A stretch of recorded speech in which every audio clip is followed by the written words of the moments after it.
Now come to the next topic of this chapter, that is friction, unnecessary evil. Friction जो है एक necessary भी है और वो ईवल भी है. मीन्स फ्रिक्शन होना भी चाहिए और ज़्यादा फ्रिक्शन भी नहीं होना चाहिए. ये देखिए हम कैसे करेंगे. Recall now some of your experience. अब आपको कुछ अपने एक्सपीरियंस रिकॉल करने होंगे इसमें. Is it easier to hold a cooler or a glass tumbler. कुल्हड़ को पकड़ना ज़्यादा इजी है या फिर किसी ग्लास टम्बलर को. Suppose the outer surface of the tumbler is greasy. आप सपोज करिए कि जो टम्बलर की आउटर सरफेस है वो कैसी है, ग्रीसी है. मीन्स उस पर ऑयल है और has a thin layer of cooking oil on it. जैसे ग्लास में थोड़ा सा कुकिंग ऑयल लगा हुआ है. वुड इट बिकम ईजियर और more difficult to hold it. अब आपको उसको होल्ड करना इजी होगा या फिर बहुत ज़्यादा डिफ़िकल्ट होगा.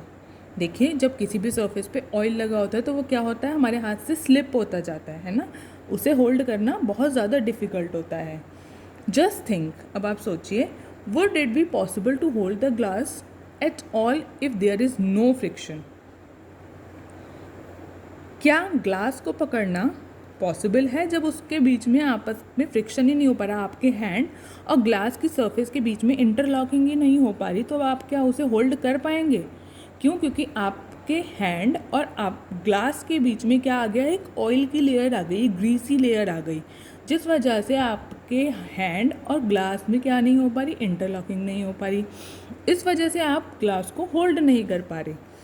Recall also how difficult is to move on a wet muddy track or wet marble floor. जब कोई गीला मार्बल फ्लोर होता है या फिर मडी ट्रैक है, बहुत ज़्यादा जैसे कीचड़ वाला एरिया है, उस पर मूव करना बहुत डिफ़िकल्ट होता है ना. Can you imagine being able to walk at all if there is no friction. क्या आप सोच सकते हैं, क्या आप इमेजिन कर सकते हैं कि क्या वॉक करना ईजी है बिना फ्रिक्शन के. हम वॉक क्यों करते हैं, हम वॉक किस तरह से करते हैं कि फ्लोर की सरफेस और हमारे लेग का जो हमारे फीट की आपस में इंटरलॉकिंग होती है ना. इस वजह से ही तो हम मूव कर पाते हैं. और अगर हमें उस इंटरलॉकिंग को ब्रेक करना होता है तो हमें अपने फीट पे प्रेशर डालना होता है. जब आप हमारा फीट ऊपर, प्रेशर हम इतना लगाएंगे कि हमारा फीट थोड़ा सा ऊपर हो और हम एक नेक्स्ट स्टेप आगे बढ़ें. You could not write with pen or pencil if there were no friction. जब पेन और पेंसिल के और पेपर के बीच में फ्रिक्शन नहीं होगा तो आप लिख भी नहीं पाएंगे. देखिए ये है पेंसिल की सरफेस है ना, और ये है बुक की सरफेस. आप किस वजह से लिख पाते हैं कि ये इस पर मूव हो रही है. भाई आपको कुछ ना कुछ प्रेशर तो लगाना ही पड़ेगा ना इसको मूव करने के लिए. और ये कैसे होगा, जब आप इस पर प्रेशर लगाएंगे तो आप इससे लिख पाएंगे. When your teacher is writing with chalk on the blackboard, its rough surface rubs off some chalk particles which stick to the blackboard. अब blackboard के ऊपर जब आपकी टीचर जब लिख रही हैं तो क्या होगा, दोनों की सरफेस के बीच में, चॉक की और ब्लैकबोर्ड की सरफेस के बीच में क्या होगा, फ्रिक्शन प्रोड्यूस होगा. Could it happen if there were no friction between the chalk and the board? क्या ऐसा हो पाता कि अगर चॉक और बोर्ड के बीच में फ्रिक्शन नहीं हो पाता तो क्या लिख पाती teacher. No.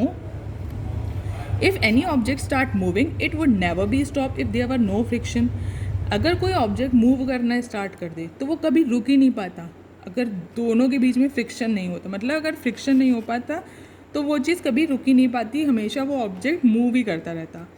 Had there been no friction between the tyres of automobiles and the road. देखिए टायर, ऑटोमोबाइल्स के टायर्स और रोड के बीच में फ्रिक्शन नहीं है. They could not be started और स्टॉप्ड और turn to change the direction of motion.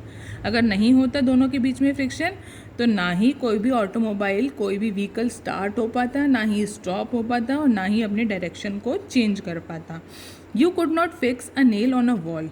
आप वॉल पर नेल भी फिक्स नहीं कर पाते, नॉट भी नहीं टाई कर पाते, नॉट भी नहीं बांध पाते.